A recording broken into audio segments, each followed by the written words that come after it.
Hello viewers, continuing with Block 5, Unit Craft and Folk Art.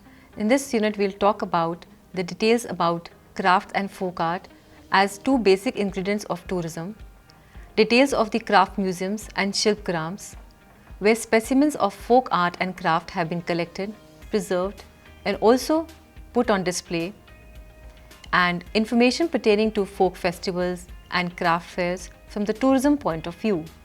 Now, let's discuss how craft and folk art are major tourism ingredients. The development of tourism in India is being viewed as an industry and as a major foreign exchange earner and employment generator too. The sale of handicrafts as souvenirs to the tourists contribute significantly to the country's economy in terms of employment generation as well as earning of foreign exchange through exports. The trend shows that tourism earnings have come to rely more and more on the handicraft craftsman component. This has added further impetus to the development of tourism packaged and around artisans, unique craft pieces, and the culture of the place and people. There exists a symbiotic relationship between craft, culture, and tourism, and thus gives significant importance to the growth of cultural tourism. Touristic ribbon or line of shops selling crafts and offering a glimpse of artisans at work across villages become popular even among mass tourists, providing a much needed filling towards economic subsistence to the artisans and to the community. The essence of tourism is to create just the right ambience to make these natural and original characteristics more pleasant and comfortable experiences for them. Now, taken outside the natural surroundings, folk arts and crafts are found in four places. The first one being the natural habitat, the second one being the marketplace in the form of shops, craft fairs, the third one being the folk festivals, and the last one being the specialized museums for the tourists. Let's discuss each one of them one by one, the first one being the crafts in natural habitat for tourists to savor. The areas which would be especially rich for the tourist to see art and craft in its natural habitat would be to witness them as decorative house paintings in India. As an ingredient for tourism, it is best exemplified in cities of Rajasthan, depicting epics and heroic Rajput tales through Mithila paintings on buildings and doorways, the Pithora paintings of the Ranthamba tribe in Chota Udaipur in Gujarat, the Worli paintings of tribals in Thane district of Maharashtra and parts of Odisha, the northeastern states and in Jammu and Kashmir. In the villages and the sections of smaller towns, the habitat, the dress, artifacts of everyday use are still made by the people themselves or by the local artisans.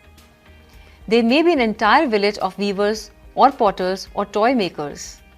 The tourists experience the entire length and breadth of India in these villages. One typical natural habitat where traditional folk art and craft are still much a way of life is the Bani area in Kutch district. This is a semi-arid desert off the main highway to the north of its capital town Bhuj and is one of the most accessible yet rugged, unspoiled yet worldly wise areas where the beauty of the people, the resplendent traditional dresses and the uniqueness of their villages' homes each vie for the visitors' attention. Women will not come out and reveal their faces before the menfolk, but if the visitor is a woman, it is easy to strike up a pleasantry exchange of greetings and ask for a look at the various brilliant and intricate embroidery pieces stored away for trousers or for sale done on brightly colored fabric for blouses, skirt borders, headcloth, quilts, including the items of daily use. The other things which are surrounding them are wooden ladles, brass pots, earthen cooking pots with a repository of folk culture which is so loved by the tourists. The second one, as we discussed, is the marketplace, which is in the form of shops and craft fairs. The handicraft selling shops and markets are popular as tourist sites and bring people nearer to one another and help increase knowledge about Indian culture. tradition, and encourage folk and tribal arts. Traditional meals or fairs have encouraged tourism development agencies to recreate the same atmosphere as state-sponsored fairs which are related to attracting visitors on the tourist circuit, adjoining historical monuments, scenic landscapes, or modern entertainment and sports facilities. A crafts mela for the benefit of tourism and crafts has been evolved at the Surajkund Crafts Mela, which is held every year at the Haryana government tourist spot at Surajkund. The Surajkund Crafts Mela in Haryana, adjoining the border of New Delhi, is the best known of these modern day fairs. The fair was established in 1987 and runs from the 1st to 15th February every year. Primary focus is on the handicrafts and handloom of India, which are projected state-wise every year with food, music, dance and other folk entertainment of the selected state to add to the particular cultural atmosphere. The craftspeople who are invited to sell their wares are largely selected from amongst those who have been honoured with national or state awards in recognition of their skills. The Crafts Mela bring the entire area alive and is a highly publicized event both nationally and abroad through travel agents and tourist offices, embassies, schools and the media are particularly sought after to pay attention to the vast potential of the Mela to promote Indian culture through craft skills. Some of the states already highlighted are Kerala, Odisha, Karnataka, Madhya Pradesh and Haryana. Each year, a different state demonstrates a new cultural facet of the country. Since craft demonstrations and sales are carried out by over 250 craftspeople, there is a wide variety of products from large wood carvings to fine miniature paintings on silk, Manipur pottery and Bastar metal work, Sambalpuri handloom sarees to Naga shawls, Kashmiri paper mache and Gujarat embroideries. Each year, different products and people offer the best of handicrafts to the citizens of Delhi and the tourists who come to enjoy the cool sunny winter of India when the flowers and skies give Delhi a special aura. Around this, a newly built hotel and golf course with many facilities for weekend relaxation has also come up. The Surajkund Mela is run by the Haryana Tourism Development Corporation with assistance from the Ministry of Tourism and Civil Aviation and the Development Commissioner of Handlooms and Handicrafts. Travel and daily allowances are paid to the craftspeople and an entrance fee is charged from the public. There are no middlemen involved in the sales of the craft, and while many may compare the quality and prices with those of the state emporiums at Delhi and find them fairly similar, the excitement and vitality of a fair for 2 weeks has its added advantages. Tourists from all over the world attend this fair in order to be exposed to different cultures of different states and regions. These fairs are considered to be a good place to purchase Indian souvenirs like ethnic attire at very low budget-friendly prices. The government and the state tourism bodies has arranged special cultural centers with periodical programs at different places for the propagation of folk art and crafts and is offered as a tourist attraction. Shilpgram is a model of traditional village life which is a considerable extent self-contained with the farmer, the potter, the carpenter, the blacksmith and weaver living in harmony and mutual interdependence.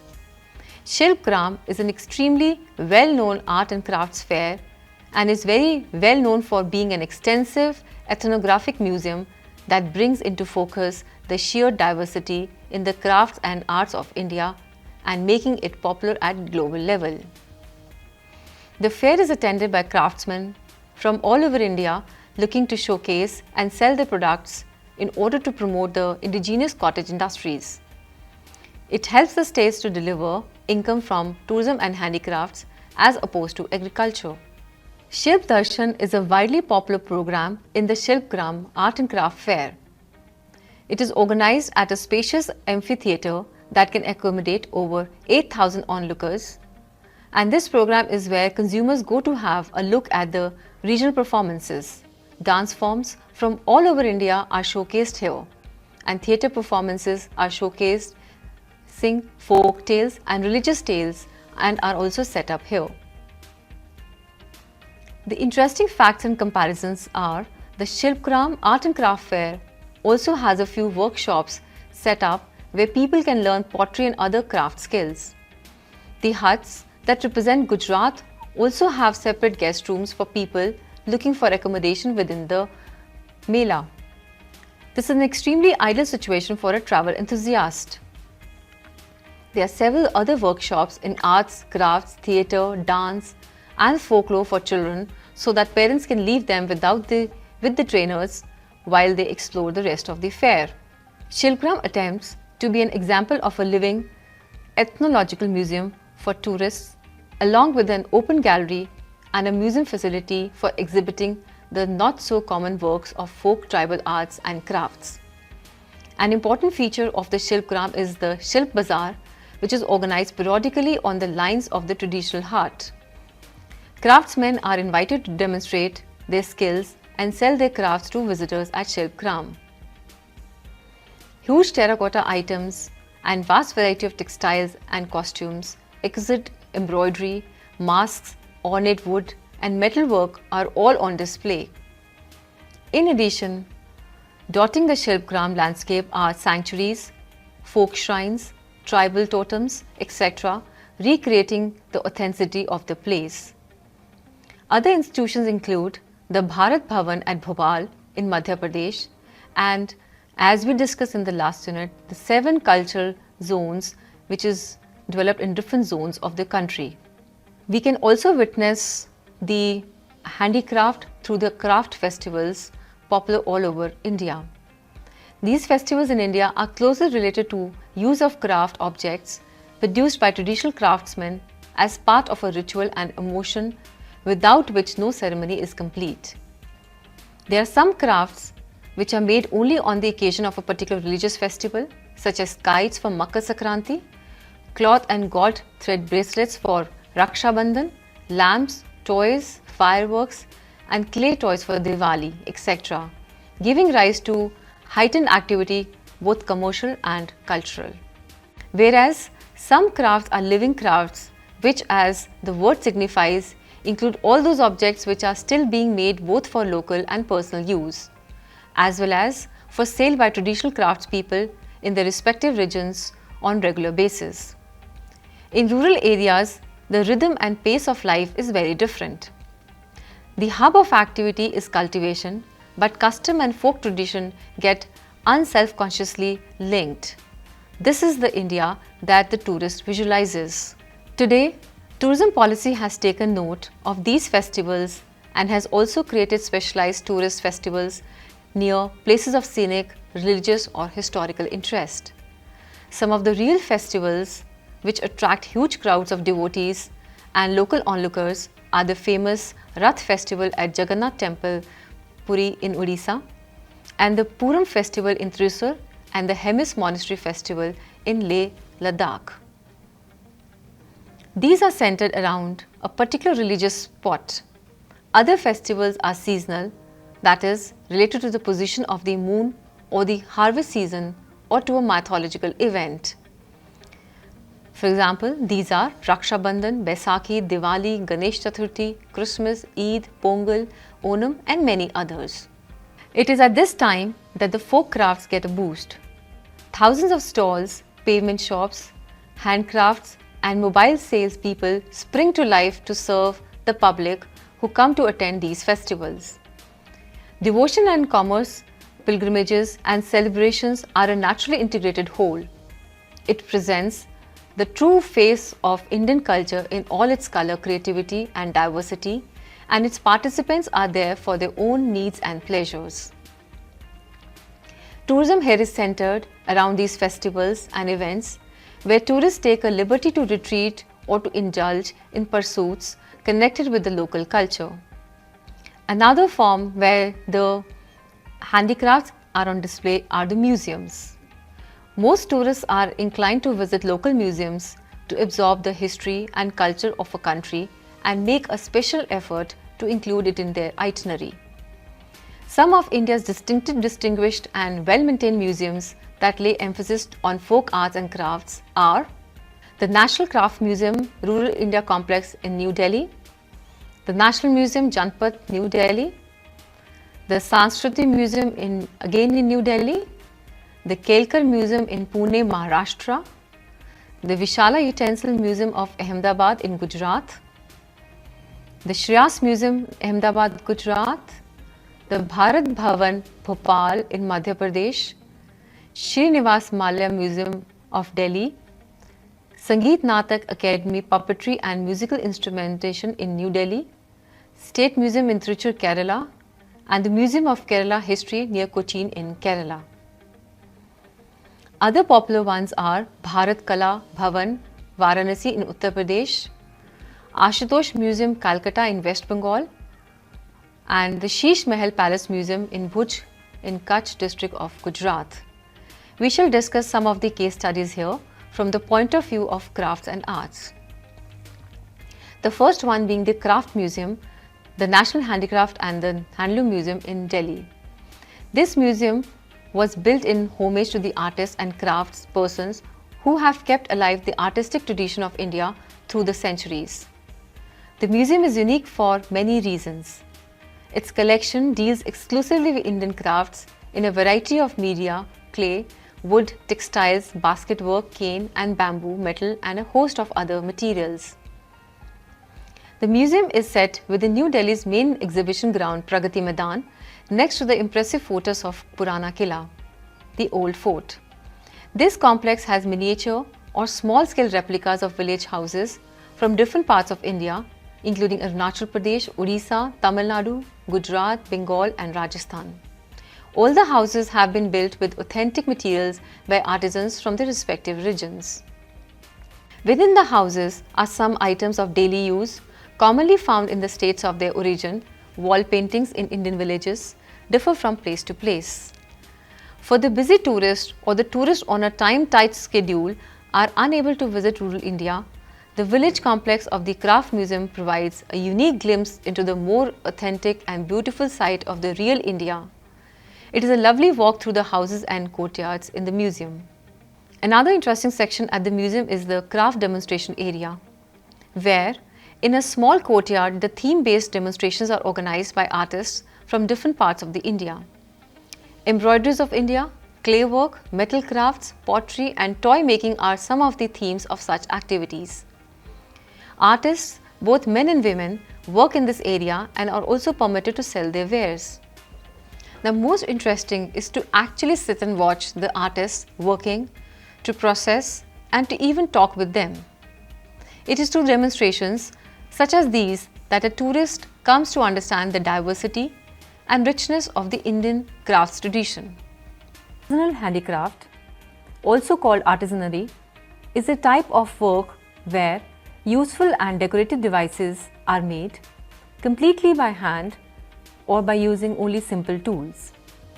Since these objects are made by the skill of the hand, they carry a part of the creator as well as centuries of evolutionary tradition of making these goods. The crafts of India are diverse, rich in diversity, history and religion of each state in India and reflect the influence of different empires. Throughout the centuries, crafts have been embellished as a culture and tradition within the rural communities. They are a constant source of inspiration for contemporary designers and the subject for global exhibitors representing India. Handicraft is a part of daily life and culture of India and is also aimed at transforming purely functional works into sublime works of art. Indians have always crafted goods for utilitarian purposes, that is, for personal use, religious rituals, and for beautification, as well as luxurious ones created by specialized craftsmen for specific requirements.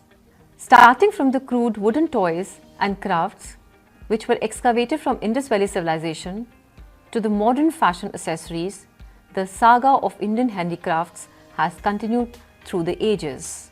India is one of the leading exporters of handicrafts in the global market, with the contribution of 168.5 billion Indian rupees, and the industry also provides employment to nearly 7.2 million artisans. The data is by KPMG and is from 2017 till 2019. It is known for utilizing indigenous resources, small scale of operations and traditional technology. Now, Indian crafts arts, let's discuss it. Indian crafts include metalwork, woodwork, cloth textiles and fabric, jewelry, terracotta objects. Among other fabrics on display, the most complex woven shawl is on display, which is called Jamawar. To prepare this shawl, a process which is very complex is used, where hundreds of tiny shuttles are each loaded with colored threads are moved along to link the weft threads of the fabric. It is said that some 300 tins of vegetable dyes are used in the shawl weaving. The next one we are going to talk about is the Utensil Museum, popular of Ahmedabad. The credit for this unusual museum goes entirely to the genius of its founder, Surendra Patel. This exclusive museum concerned with Indian utensils is done in form of a pretty little village complex with simple elegant huts around a courtyard and pond, and the display is both indoors and outdoors. The museum has an ensemble of more than 10,000 exhibits, including staggering collection of enormous different shaped pots with different functions. For example, the long narrow necks and small openings were for precious items like oil, while the larger ones were for the storage of grains. There are boxes with lids that can be locked for storing money and other valuables, elements and as objects of art. The oldest crafts are those produced in prehistoric times and by the Indus Valley Civilization people. Some of the most elaborate were created under Mughals in the 16th and 17th centuries. In India, each region has the own craft speciality and style of crafts. Works of folk art are often produced to mark the births, the holy festivals, the seasonal changes, and represents the honor of gods and goddesses like Lakshmi, who is a goddess of abundance, fertility and prosperity. Now let's understand the classification of handicrafts. Broadly, the handicrafts can be divided into three parts. The first one being the folk arts. Now folk arts is where people use it for their personal use or for a limited client base. They are usually craftsmen who meet the criteria set up by a particular group of people. They have their own distinctive designs and styles. The example being the folk embroideries from the village folk of women all over India. The second category is religious crafts. Now, religious crafts are developed around religious centers and themes. These craft items are connected with religious institutions and relevant ceremonies. Various religious places in India are specialized in particular craft items. For example, Puri in Odisha is connected with crafts like Patrachitra, a painting on cloth and wood and stone carvings. The third category of classification of handicrafts being the commercial crafts. Craftsmen of a particular group who are specialized in a particular skill and who can complete. This museum also houses the collection of locks, which includes some humorous, rather playful locks in the form of dogs, horses, and even a scorpio. These locks were used on door and trunks and had ingenious looking mechanisms and keys. With the traditional customs of betel nut chewing and pan, there came the boxes and intricately designed containers for these leafy digestives. Perforated boxes to keep the leaf fresh gave the craftsmen scope for unlimited experimentation in form and embellishment. and a good sample of these boxes is on the view at this museum. Subgroups work for particular groups and their tools and techniques may vary. The weavers, the dyers, the printers, the goldsmiths and the carpenters are some of the commercial craftsmen.